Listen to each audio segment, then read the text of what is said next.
वाह वाह जट्टा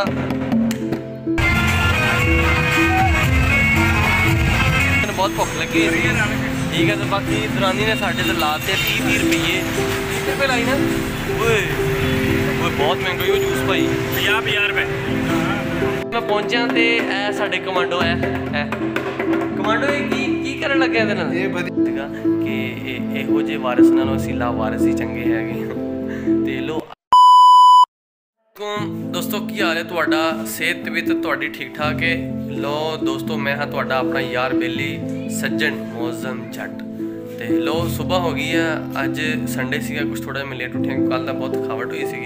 ते हुण उठिया वा ते उठ के हुण मैं जान लगा ऑफिस ते बाकी आप अज ऑफिस जाके वेखदे हैं अज दा दिन किवें दा रहिंदा ते आप अज की करदे हैं। आओ फिर चलिए ऑफिस।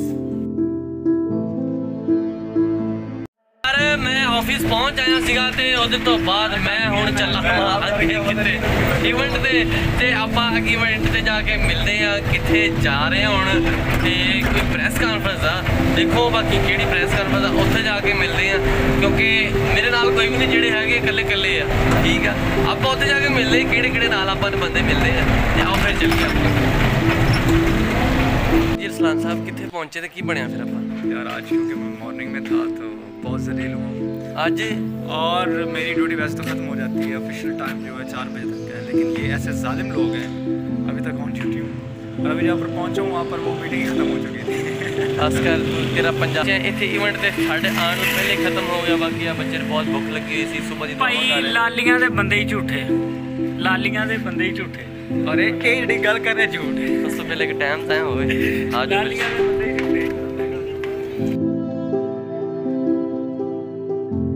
असी वापस आते पे सी ते वापसी तो इवेंट तो नहीं होया तो तेन पता मुंडे ने बहुत भुख लगी हुई ठीक है। तो बाकी दरानी ने साढ़े तो लाते 30 रुपये 30 रुपये लाई ना वो बहुत महंगा ही जूस भाई 50 रुपये।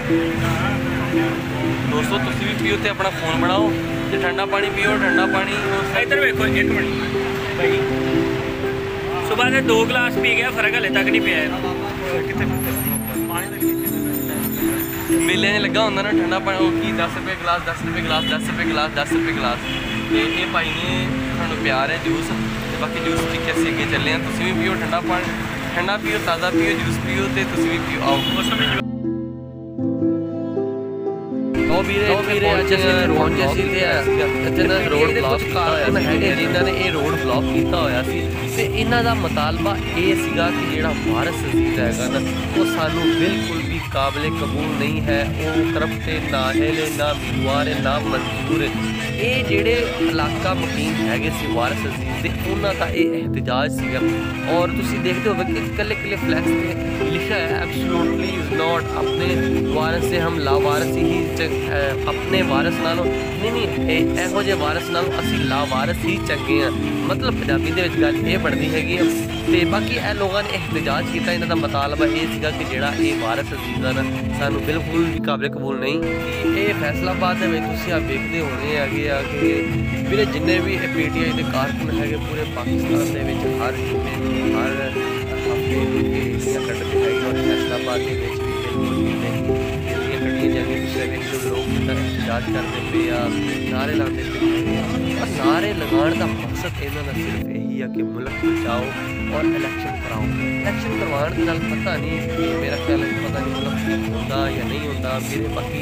ये देखो सारे लोग एहतजाज कर रहे हैं और रैलियाँ कट रहे बड़िया रैलियाँ हर रोज़ कट रहे हर रोज़ एहतजाज हो रहा लोगों को मुश्किलात हो रही है लोग मजीद मुसीबत के जाते हैं किसी किस्म का कोई सदे बाप ना भी इतने कोई नून लीगा ले बनाई जिन्नियां भी जमात हर एक बंदा अपना जाता और गरीब आवाम का इमरान खान ने भी बहुत वजह तो हूँ जो इमरान खान है वा थोड़ा जहा होया वा उन्होंने मकसद ये है कि आवांगे महंगाई खत्म करा लोगों को रिलीफ देंगे बाकी ये आने दी गल्लां वा सारे लोग गल्लां बाद जो मामला होंगे उदों कोई नज़र नहीं आता ना ही कोई किसी का ख्याल रखता ना ही मैं पहुंचा तो साढ़े कमांडो है कमांडो की करन लगे ये भतीजी की समझ दी गल बजानी है ये बजियां बजाएंगी मैं कोई बजाऊंगा लो कमांडो साहब देखो जी अज ढोलकी लैके जा रहे ढोलकी बजाणगे तो जी साडे ऑफिस दे विच बाजे बजाण वाले भी आए हुए हैं तो तुसीं आ वेखदे होणे ऐ चल बई नाले दसना कि जोड़े अपने आप को उन्होंने दसते उन्होंने टैलेंट बाहर आ रहे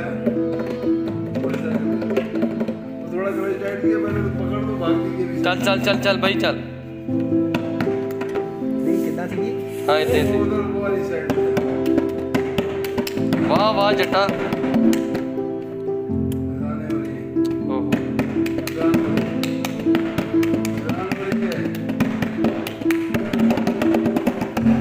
लो जी ऐसी फनकार लो यार मैं ऑफिस वापस आ गया वहाँ तो अज वा संडे तो अज किते मैं ज़्यादा घूमन फिरन नहीं गया मतलब कि इतवार हैगा अज तो अज सारा दफ्तर भी सारा इतने खाली पिया तुसीं वेखदे होणे कि पिछे बिल्कुल खाली पिया वा तो बाकी अज यार अज का व्लॉग कोई एडा खास नहीं बनया ना कोई एडा ज़्यादा घूमे फिरे थोड़ा जिहा घूमे फिरे सीगे एक जगह तो गए सी यार उत्थे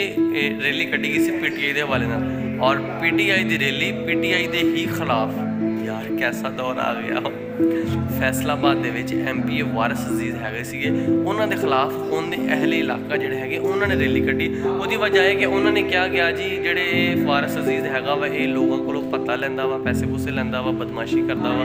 तो ये हवाले नाल असी ये वारिस अजीज नूं बिल्कुल भी नहीं असी काबिल कबूल के इनू टिकट दिता जाए और दूसरा गल ये हैगी है कि जी इमरान खान अगे साड़ी ये अपील हैगी आ कि जोड़े भी MP नूं टिकट दिओ वो बंदा बिल्कुल ठीक होवे ताकि सानू किसी किस्म का कोई मसाइल ना आउण असीं अपने मसाइल उन्हां अगे रखते हैं और वो साडे मसाइल ठीक करने की बजाय साडे होर मसाइल खराब कर देंदे हैगे तो उसकी वजह तो अज रैली कड्ढी गई सीगी ते उहदे विच उन्होंने फ्लैक्सां भी छपवाइयां तुसीं वेखदे भी होणे कि फ्लैक्सां छपवाइयां जिहदे उत्ते उन्होंने लिखिया है कि वारिस अजीज नाम मंजूर और उन्होंने एक बार नारा लगाया सीगा कि इहो जे वारिस नालों असीं ला वारिस ही चंगे हैगे तो लो अज का YouTube डेली व्लॉग अपना इत्थे अज खत्म होंदा आपां मिलांगे कल ते मैनूं दिओ इजाजत ते अल्लाह हाफिज़।